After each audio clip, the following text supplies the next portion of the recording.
Alright, so the next command we're going to take a look at is right underneath move. It is the copy command. This is the best thing about AutoCAD by far.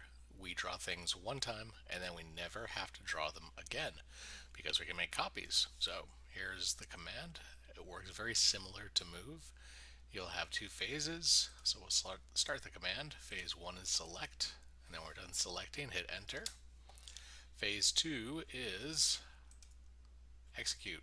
So click where you want to grab it from, and then click where you want to grab it to with your left click.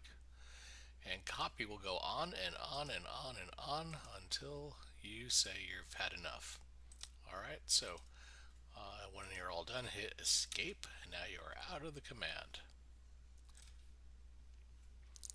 We'll go to copy, we'll copy that circle.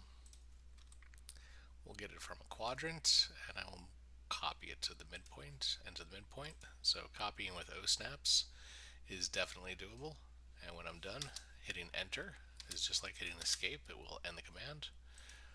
I'll copy from here to here. I'll copy from here to here. And I'll copy from here to here. Okay, so precise copies. And I didn't have to do anything with the original, right? They stayed there. We'll copy the rhombus. Let's see. From its middle, we'll go to here, to here, to here, to here, and then there, there, there. Okay, so copy is awesome. Copy is what makes CAD go so fast, again, because we're not drawing things more than one time. Now you can of course copy multiple things. You would just select multiple things using either picking or windowing or crossing windowing or lassoing or crossing lasso. If you accidentally select something you don't want, you can shift select to unselect. Okay, and that's still all select, still all phase 1. Now I hit enter, I'm in phase 2, and of course I can copy, copy, copy until the cows come home, right? So that is copy with object snaps. Now of course you can also copy with direct distance entry. Just like you moved things with direct distance entry, you can copy things with direct distance entry. I will take that circle and I will grab it from anywhere and I will point to the right. And I got my polar turned on so I go nice and straight. And I'll type 6 and hit enter. And now I've just copied it 6 inches to the right. I'll copy my circle here straight down 4 inches. And of course, if we have our polar set to 45-degree increments, well, we can copy at angles too.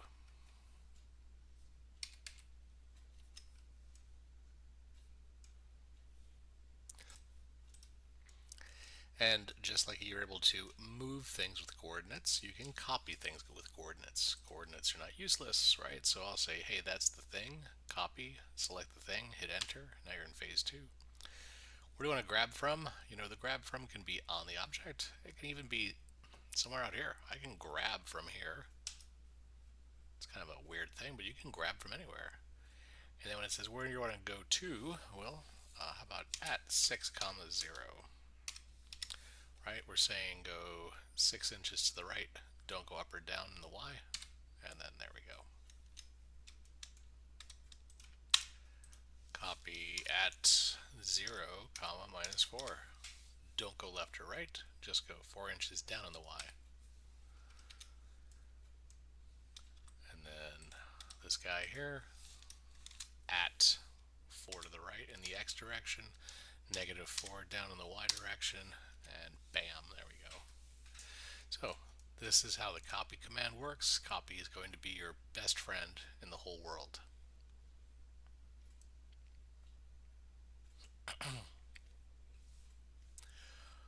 The next command we're going to look at is rotate. Rotate is next to move. Rotate will take objects and then spin them around a pivot point. So I'll pick on rotate, and it says let's rotate the yellow circle from the red dot. So I'll pick the yellow circle. That's the object I want to rotate. I'm in phase 1. I'll hit enter, and now I'm in phase 2. So down the bottom it says specify your base point. Okay, how about right there? And now it says specify your rotation angle. So what does that mean? Well, it means if you start spinning your cursor around, you can rotate it at whatever angle you want. So I'm going to just do this. I'm going to just pull some goofy angle. There we go, goofy angle. That looks nice to me. I wanted to rotate it that much. So I call that a freestyle rotate because we're not really sure what angle we rotated to, but it's not perfectly horizontal and vertical like it was before. It's much more common though when you rotate that you're going to know the angle you want to use, so you will rotate by angle entry. So how's that work? Well, I'll click on the yellow box after hitting rotate. This is selecting, right? Select objects. I'll hit enter to get into phase 2. It says where do you want a base point? I want the base point here. And now what do I want to do? Well, I want this thing to kind of go like that, so I'm going to type in 45 and hit enter. And now I've precisely rotated the object 45 degrees. And isn't this really the whole point of the class? This is a technical drawing class. This isn't art. So the chances of you rotating things by eye, probably not going to happen very frequently, but rotating things by specific and precise angles, that's most of our rotating. Rotate this object, selection, hit enter. Now you're in phase 2, execute, rotate that 130.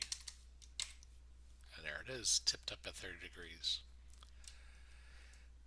And then for those of you that weren't too scared off by AutoCAD's negative angles, we can also rotate by a negative angle, negative 15. Right, because negative angles go clockwise instead of counterclockwise. So we did a freestyle rotate where you just spun it around, and then we did a angle entry rotate where you gave it the specific angle using your keyboard. If you use your polar command though, you can also rotate precisely. So I'll say give me a rotate on that object, enter. Here's my base point, and now watch what happens as I get to 45 degrees. Bam. Right, because I have the polar tool turned on down in the status bar. I know I'm at 45 degrees, I'm not guessing, so I will just click, and there we are, 45. I can do the same thing with this guy, but before I do that, I'm going to need to change the angle. So let's do that. Let's rotate from that corner and make sure, bam, 30 degrees. Okay, so we precisely rotated that one also. Alright, so rotating freehand, rotating by angle entry, or rotating using the polar angle tool, polar tracking. These are our 3 methods for using rotate.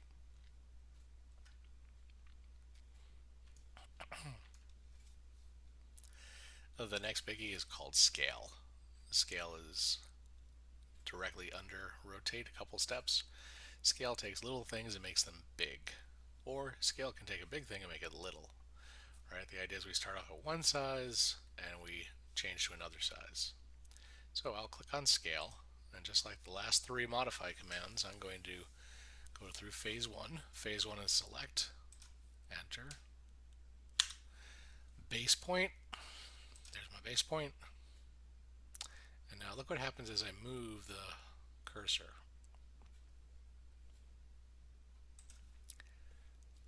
See, I can make it much bigger, or I can make it smaller. Okay, and that's what I call a freestyle scale, because I really don't know exactly how big it is. If you use the center as a base point, it will get bigger from the center. If you use some other part as the base point, like let's say we use the quadrant as the base point, well then it will shrink and grow from the quadrant. Okay, so those are freestyle scales. Normally though, when we scale, we know exactly what we're starting off with and what we want to go down to or go up to. So we won't freestyle, we'll use a number, we'll use a scale factor. So let's try this again. I'll click on scale, and here's my original object. We will not change. I'm going to select these objects. I'll hit enter. The base point will be at the center. Now I'm going to type in a scale factor, 0.5. 0.5. Now think about that.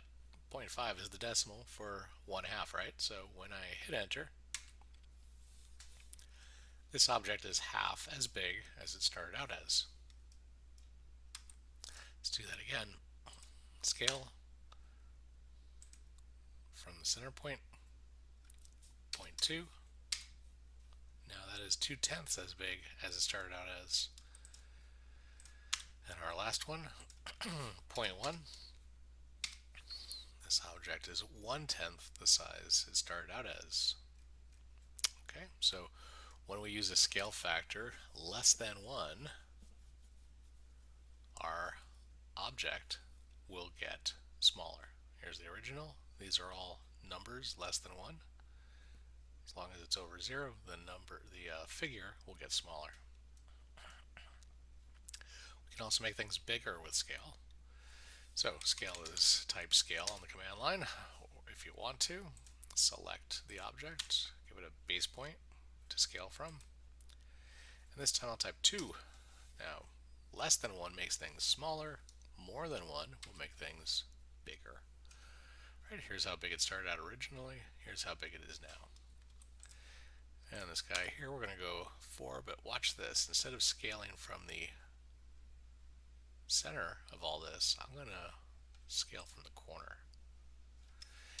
And type 4. Now watch as it gets bigger, how it gets bigger. Right, it's 4 times bigger, but it grew from the bottom left corner at that time, because that was my base point. Alright, so we can also scale multiple objects at once. I'm going to scale all these objects. We'll hit enter after selection. We'll find the center point of that little red dot. Now, what I wanted to show you with this one is what happens when you do a group of objects. Okay, so do you see as the group gets bigger, the locations of the objects are changing. Not just the size of the objects, but the space between them is changing, right? Here's where we started off at. Look at the space between this one and this one, as well as the size. So when I go in here and I start making it larger, do you see how the gap is also increasing, as well as the size?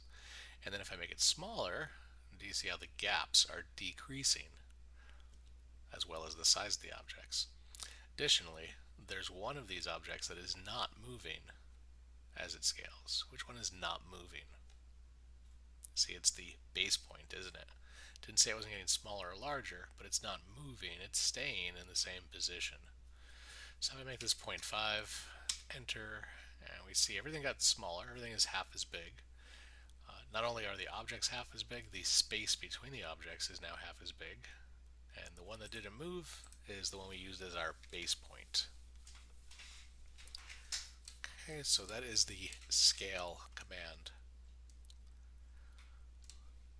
Move, copy, rotate, scale. These are your 4 most important, in my opinion, modify tools.